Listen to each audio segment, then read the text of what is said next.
Why did you leave your baby on the interstate? I'm not sure. I was under the influence of drugs. Did you kill your son? Yeah.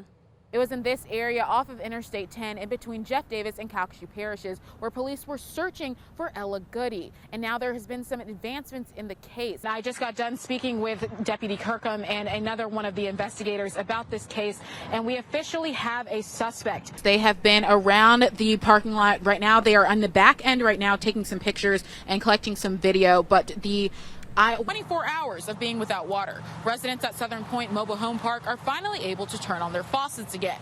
But one resident tells us that the damage has already been done. 76-year-old Sherry Vincent was beaten and raped in her home.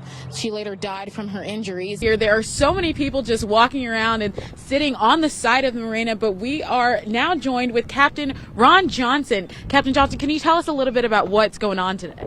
Well, they're going to do the implosion of the building, of course. The race has officially been called as a runoff, and I'm sitting here with current Mayor Nick Hunter. Now, was this what you were expecting tonight? Well, look, with 5 people in a race to have 47%, that ain't too shabby. Detailing that we owe money on a toll. But according to the Better Business Bureau of Southwest Louisiana, this is a scam. And of course, remember, when you are on the roads this morning, stay safe and watch out for those yellow school buses. And type 1 diabetic have in common.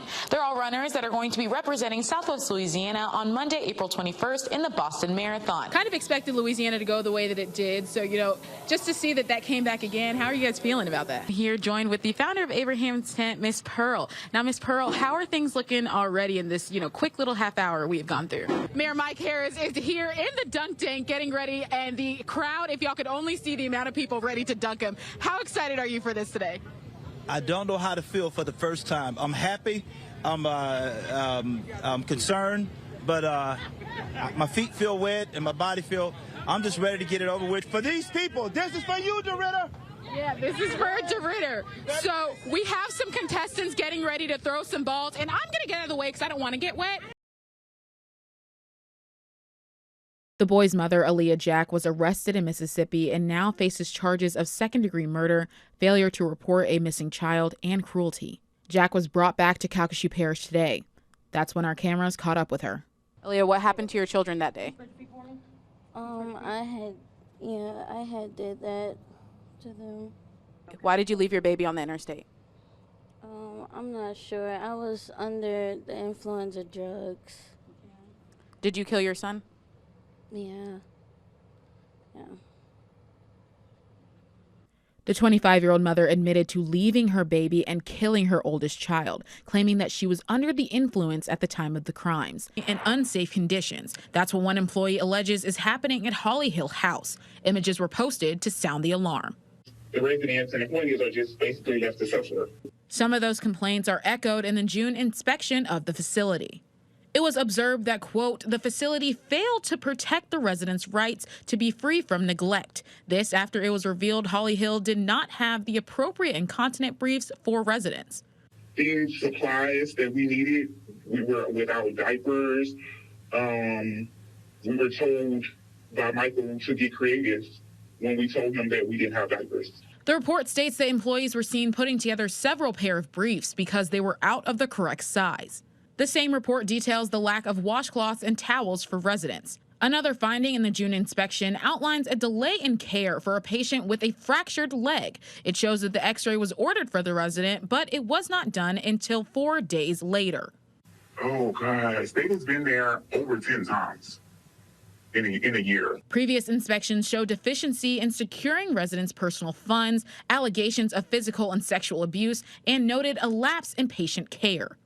Being a human being and working at a nursing home, you have to have some type of compassion. And to see that these people are suffering and nothing is being done, is hurtful.